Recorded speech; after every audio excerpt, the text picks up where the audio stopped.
maanta kulan halkan ka qabsoomay oo ay goobjoog ka hayeen ra'iisul wasaaraha, ra'iisul wasaare ku-xigeenka, taliyaha booliska, gudoomiyaha guddiga doorashooyinka ee heer federaal FID ayaa waxaa la isla qaatay oo laga wada shaqeeyey sidii qorshe hawleed doorashooyinka Somaliland ay dhaqso ugu bilaabmi lahaayeen horena loo geli lahaa.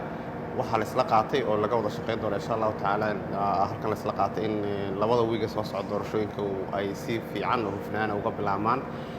waxaa la isla qaatay in goobtii doorashada lasoo qiimeeyo, in sidoo kale odayaashii iyo ergadii soo xuri lahayd kuraasta iyagana sidoo kale la dedejiyo, in insha allahu tacaala kuraasta uga horeysa ay qabsoomi doonaan 2 wiig gudahood oo ay qorshahoodii iyo dadaalkoodii hawshoodii la isla qaatay, la isla gartay qorshe hawleed dhammaystiran oo ku qotoma waqti iyo la qabanayo shaqo walba xilliga la qaban doono oo insha allahu tacaala dadkaan u sheegin in ay labada wiiga soo socdaa ay si dhaqsaa u soo bixi doonaan kuraastii ugu horeysay gobollada waqooyi Somaliland, kuwa kalena ay kusii xigi doonaan iyaguna sidoo kalena ay soo raaci doonaan.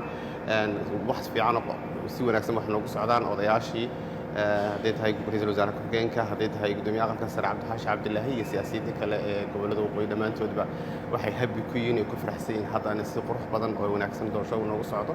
ra'iisul wasaaruhu sidoo kale waa ku mahadsan yahay gacansiinta iyo taageerada uu na siinayo si ay doorashooyinkani si qurux badan noogu socdaan. waxaa ka go'an in doorashooyinka dalka hore uga bilaabmaan, annaguna waxaan ballan qaadanay ka guddi ahaan iyo ka gudoomiye ahaanba in doorashada waqtigeedii aanay dhaafin, si fiicanna ay noogu qabsoomi doonto insha allahu tacaalana waxaan idin ogeysiin lahaa in labada wiiga soo socda aynu heli doono xildhibaano golo shacab oo ka socda Somaliland ay noo qabsoomi doonaan. saasa insha allahu tacaala dadkuna kula socon doonaan. khayr baan rajaynaynaa. ergada, odayaasha, dadka ka qayb qaadanaya doorashadana waxaan wargelinaa inay ku baraarugsanaadaan oy doorashada insha allahu tacaala inaga si toosa inoogu bilaabatay hadda wiiga soo socdana xildhibaanadii aqalka golaha shacabku ay dhaqso inoogu soo bixi doonaan. waa mahadsantiin. assalaamu calaykum.